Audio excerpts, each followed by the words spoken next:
Welcome to Anthony's Outdoors. After all these years, I've realized I have never actually put out a video where I go in depth into how we clean and cook northern pike. It is one of our favorite treats when we're out fishing up in the North Woods. Catch a fresh caught pike, clean it, fry it over some hot oil over a campfire. Delicious. So in this video, I'm just going to show you how we go about cleaning and cooking pike over a fire. Let's jump right into it. All right, so thanks to Mike and his wife, we have pike. So they found a good spot, got some good eaters here, and we're going to show you how we fillet them up and then how we cook them up. Okay, we're filming down by the water here because it is super windy up there and I didn't want any weird audio issues. So, down by the water here. Make sure you guys get yourself a super sharp fillet knife. This is a Cast King. Okay, you can find these in the drop down menu, on this video, in the description. You can pick this up. I am not sponsored by them, but I love these knives. They're super cheap. Get them on Amazon. Click on the link. You'll help the channel out. Now, here's the 5-cut method. So you're going to take your pike. So your first cut is going to be what I call the back strap. You're going to find the gill, top of the gill, right behind the head. Squeeze. And you're going to cut down till it stops. You're going to feel the spine. You're going to turn your blade and you're going to run that knife along the top of that spine. What you don't want to do is cut down. When you cut down, you're going to cut into the spine. When you get to the dorsal fin, you're going to grab both pieces and you're going to slide up on an angle. And there is your back strap. One of the best pieces right there. Boneless, nice and meaty, delicious. We'll rinse that off. Next, now this is going to be just like you would a bluegill. Okay? Take the knife. Right where you finished off on your last cut, you're going to cut straight down. You're going to feel the spine again. You're going to turn your blade. This is where having a flexible blade really helps. And you're going to ride that spine all the way down. I wish I had a cutting board. Okay? Now you can swing this off to the right and you know, leave the skin on, or you can flip it over and then finish it off this way and come back this way into the skin. I'm just going to, for sake of the video here, just going to finish it off like that. This is a nice piece, almost like a bluegill fillet. You're going to do the same thing to the other side.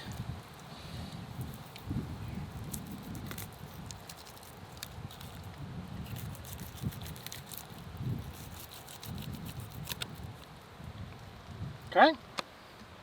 Now, this is the hard part. This is where you need a super pointy, super sharp fillet knife.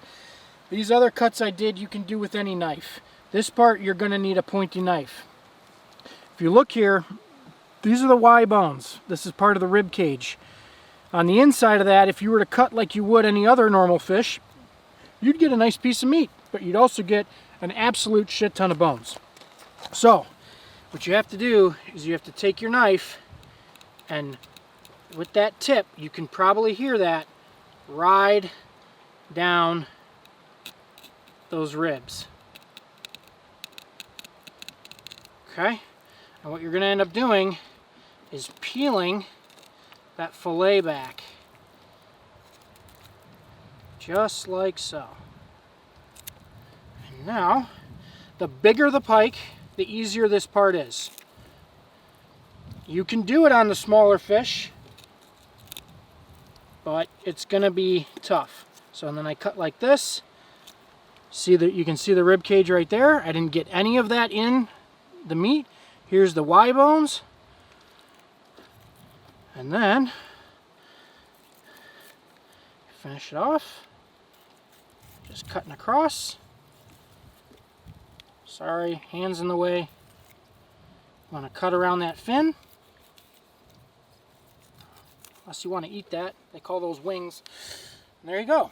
A boneless flank fillet. And then you're going to repeat that on the other side, and you never had to touch the guts. So that's how you fillet a pike. So not having a cutting board makes things more difficult, but you make do with paper towel and paper plates, and you get your beautiful pike fillets. Once you got your fillets all prepped, make sure you pat them dry nice, and then you're going to douse them in some of your favorite hot sauce. A mild hot sauce is best. Don't use a super spicy one. It'll cover up the fish flavor. And then what's the point of eating fish, right? So we are using Cholula. I like to call it Chihuahua, but you know, whatever. So, homemade batter, just regular flour, cornmeal about half and half, and then salt, pepper, and a little bit of Cajun seasoning. And when you make it, stick your finger in there, make sure it's not too salty or it's not undersalted. But yeah, Nice. hot sauce, this, Batter. oil, and I love deliciousness. Yeah. And the key to any good fish fry is a cast iron pan that is scalding hot and oil. Now for this, because the pike fillets are very thin, you do not need a ton of oil. Just enough to cover half the fillet, because you're going to flip them, just like you would a burger or steak. So just get your oil nice and hot, nice and level, and these cook up really quick. Okay, and the way to make sure that your oil's hot enough, throw a little batter in there. She's hot enough.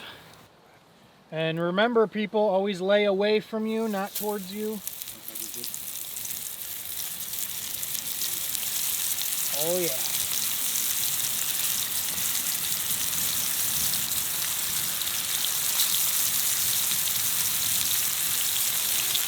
Fill the pan just enough so that each piece has enough space to cook on all sides. Then you fry it till it's golden brown. Take a bite, and it's delicious. And that is how you catch, clean, and cook northern pike.